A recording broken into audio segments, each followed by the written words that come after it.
একদিন পরেই পরিবর্তিত দৃশ্য। পুরো শহীদ মিনারের বেদি, সামনের সমতল সিঁড়ি, কোথাও নেই কোনো ফুলের চিহ্ন। প্রশ্ন উঠেছে, এই বিপুল পরিমাণ ফুল যায় কোথায়? শহীদ মিনার এলাকার ভাসমান দোকানদাররা বলছেন, গভীর রাত থেকে পরদিন দুপুর পর্যন্ত ফুলে ঢেকে যায় শহীদ মিনারের বেদি। কয়েক ঘন্টা পর সেগুলো ট্রাকে তুলে নিয়ে যাওয়া হয়।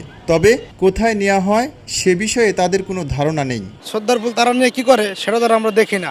আমরা দেখি সিটি কর্পোরেশন গাড়িতে করে নিয়ে যায়। এই ফুলগুলো কি নিয়ে কোনো কাজে ব্যবহৃত হয় না কোনো ইতে ফালায় ডাস্টবিনে নির্দিষ্ট জায়গায়? গাড়ি আসে, সরকারের পক্ষ থেকে গাড়ি করে এসে আপনার এই ফুলগুলি সব নিয়ে যায়। কোথায় নিয়ে যায় আমরা তো তা আমরা জিজ্ঞেস করি না, কোথায় নিয়ে যায়। এটা সরকারের পক্ষ থেকে নিয়ে যান, কোথায় রাখে আমরা বলতে পারি না।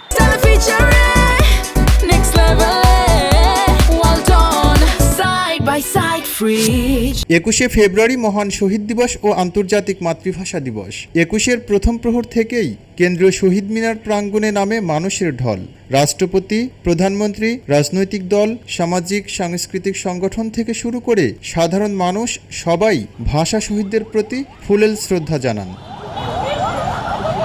শ্রদ্ধা নিবেদন শেষে কয়েক ঘন্টা না পেরোতেই মিনারের বেদি থেকে সরিয়ে ফেলা হয় স্তূপ হয়ে থাকা সেই ফুল।